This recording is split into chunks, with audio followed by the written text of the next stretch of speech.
या तो आप बहुत हिम्मत करके मेरे बराबर हो पा रहे हैं, मुझसे बड़ा नहीं हो पा रहे हैं, मुझसे बराबर हो पा रहे हैं बहुत हिम्मत, अगर मैं और बढ़ जाऊं तब दो ही केस हो सकता है, या तो अभी भी आप बराबर बने रह सकते हैं लगभग, या तो आप छोटे हो जाएंगे, यही बातें होंगी। तो आप चाहो तो लेस देन और इक्वल लिख भी सकते हो या केवल लेस देन लिख दो, कोई फर्क नहीं पड़ता, क्योंकि लास्ट में हम लोग क्या कर दिया, साइलेंट 10 to 0 करके उसको पूरे के 0 कर दिए, काम खत्म, तो कोई मतलब नहीं। अच्छा, जो भी चीजें लगभग की बातें चल रही हैं, ऐसा नहीं कोई इक्वल सीधे 0 हो जाएगा, लगभग इक्वल 0 हो जाएगा, लगभग इक्वल 0 हो जाएगा, ठीक है। ये चीजें तो वो चीजें मान के वहां पे सॉल्व किए हैं, कर लीजिए उसको। ये dz की integration F Z upon Z minus a dz की value along the curve c होगी, वही अलॉन्ग द कर्व गामा होगा। फिर आपको उसी में एफ जोड़ देना है, एफ घटा देना है, दो पार्ट में कर लेना है। सेकंड वाले पार्ट के लिए Z minus A equal to I to power I theta मान के उसको सॉल्व कर देंगे पूरे को, तो 2 पाई आई एफ आ जाएगा और कुछ नहीं। फर्स्ट वाले पार्ट के लिए कंटिन्यूटी का कॉन्सेप्ट लगा दीजिए अब साइलेंट डेल्टा वाला, बस उसके बाद कुछ नहीं करना है, हल्का सा आपको मॉडुलस की बातें ध्यान में रख के अब साइलेंट 10 to 0 करके बराबर करके दिखा देना है।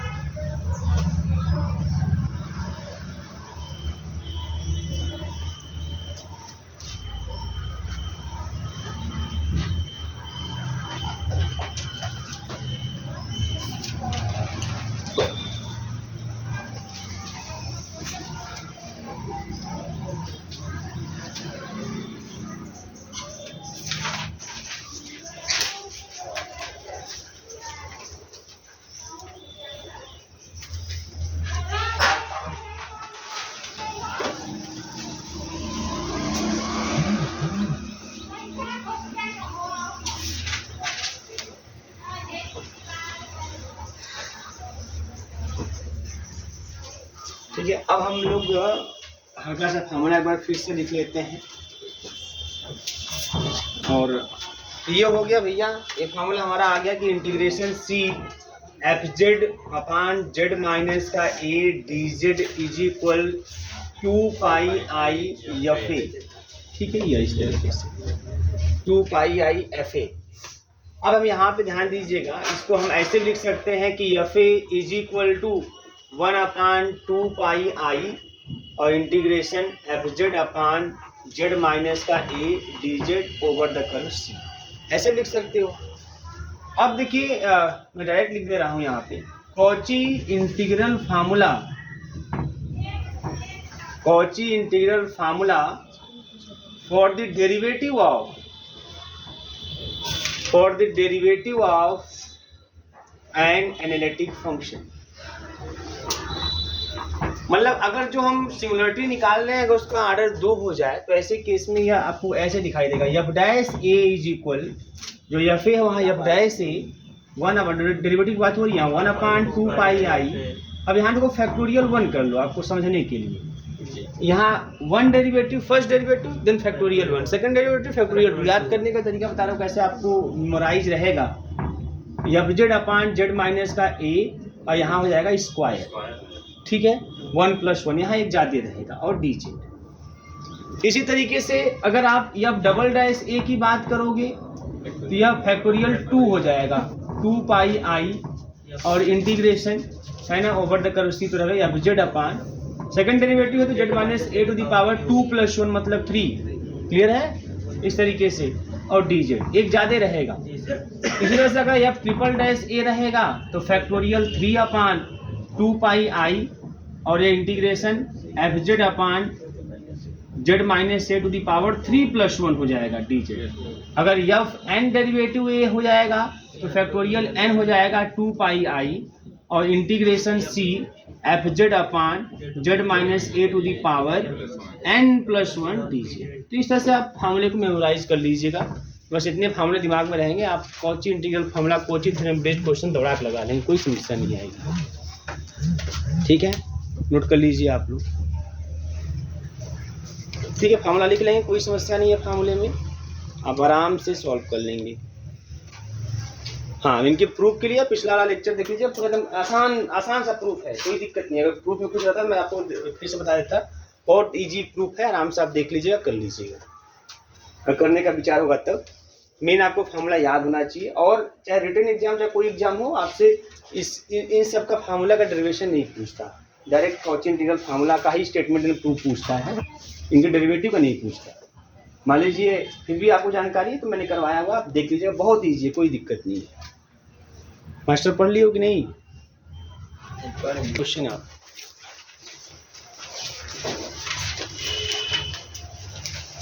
देखिए, इवैल्यूएट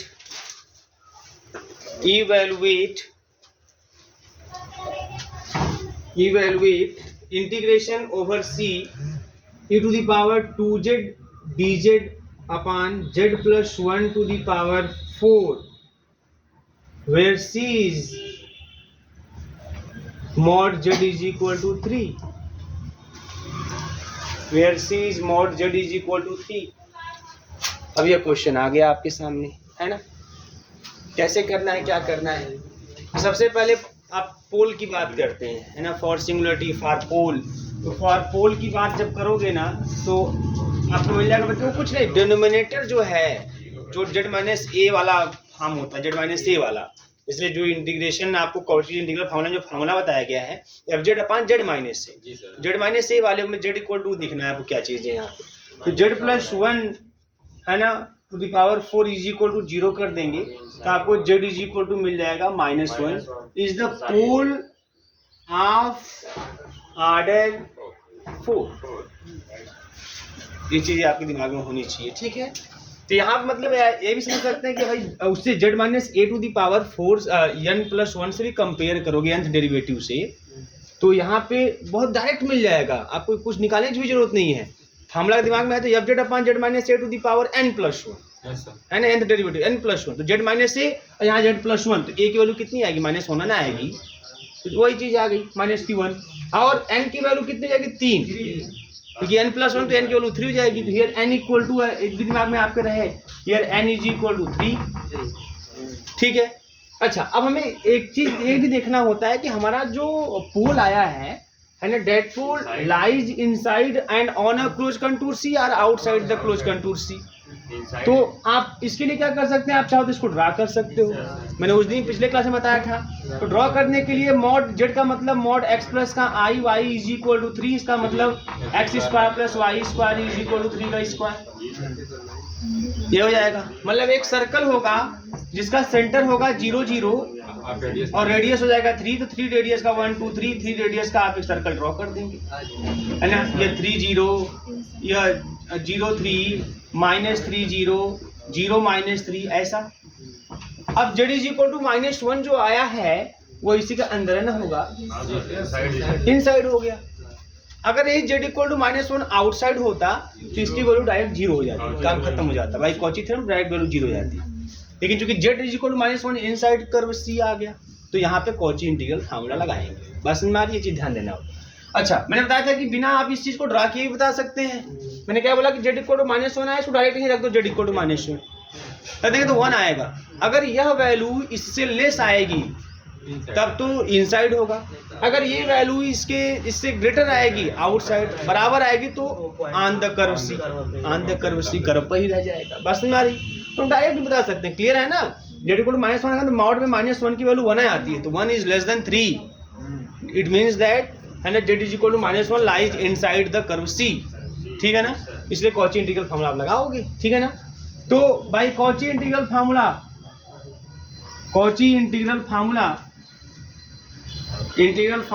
फॉर nth डेरिवेटिव,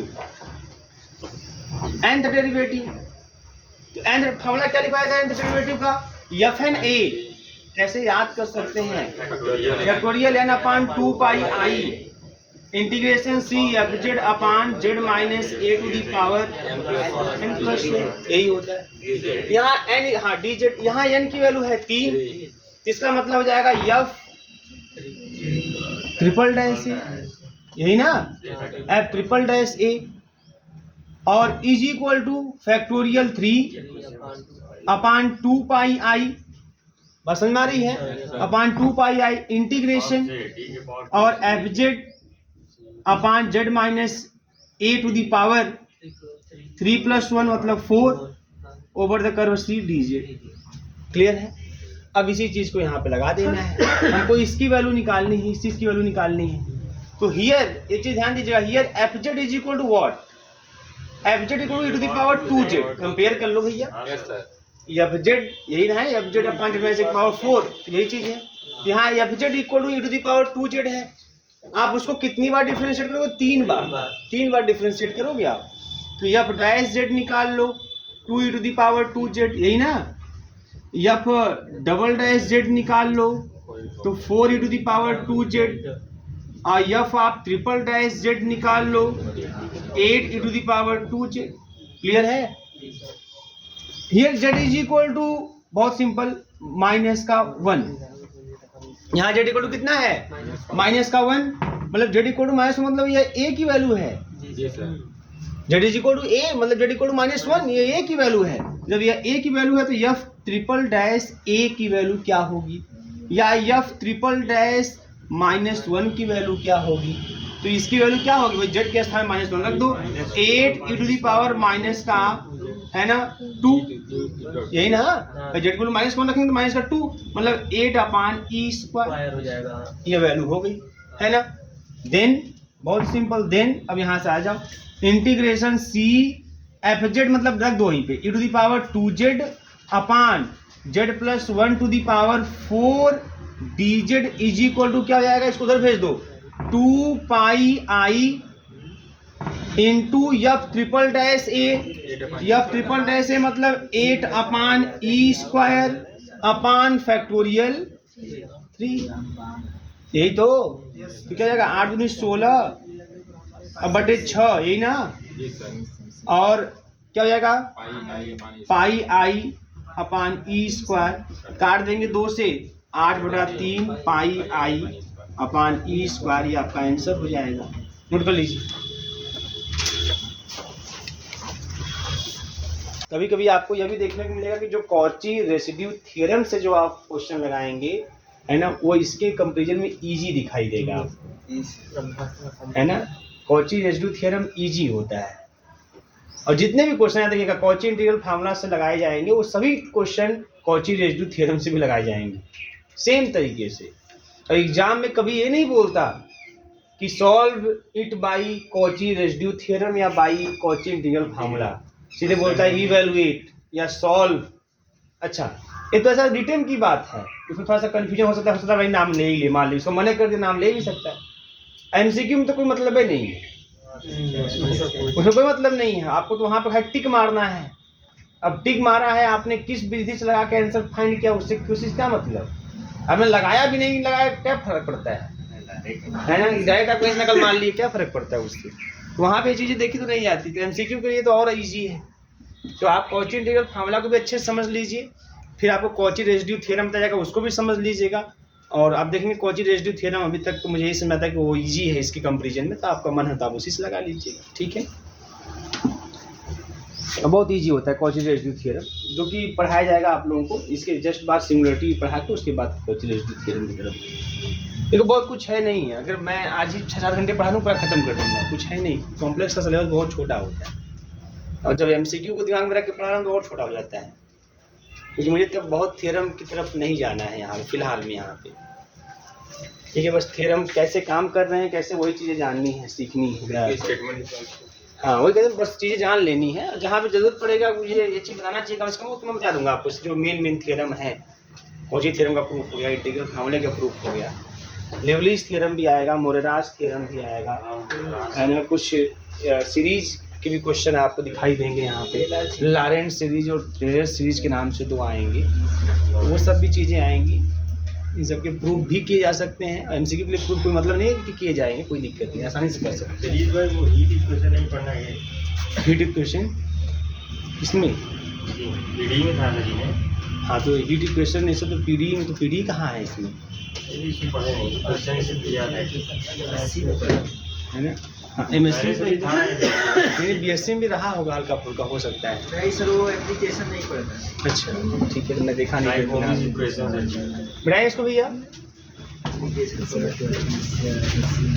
आइए आप कुछ क्वेश्चन और अलग अलग तरीके के लेते हैं। डायरेक्ट फार्मूला बेस्ड हो गया। आप क्वेश्चन लिखिएगा, using Cauchy integral formula, using Cauchy integral formula, using Cauchy integral formula calculate the following integrals using Cauchy integral formula. Calculate the following integrals, calculate the following integrals. अभी 4-5 question कर लेंगे, इससे ज़्यादा कुछ नहीं आएगा। Z d z upon 9 minus का z square z plus का i over the curve c where c is the circle c mod z is equal to 2। Second, integration c d z upon z और z plus का pi आई, Z plus का pi आई, यहाँ पे जो सी है mod Z plus का 3i is equal to 1 है। तीसरा question, integration c cos hyperbolic pi z d z upon z square plus का 1, यहाँ पे c is the circle mod z is equal to 2 है। नेक्स्ट क्वेश्चन है integration e to the power a z d z upon Z minus का pi i over the curve c where c is the, अभी ऊपर जितने भी सी थे सब के सब सर्किल के रूप में थे, यहाँ पे जो सी है वो इलिप्स है, बोला सी इज द इलिप्स, ये इलिप्स है। वैसे आप ड्रॉ करोगे, सॉल्व करोगे, देखोगे तो इलिप्स का ही क्वेश्चन आपको मिलेगा। दिया है कुछ इस तरीके से मॉड जेड माइनस का 2 प्लस मॉड जेड प्लस का 2 और इज इक्वल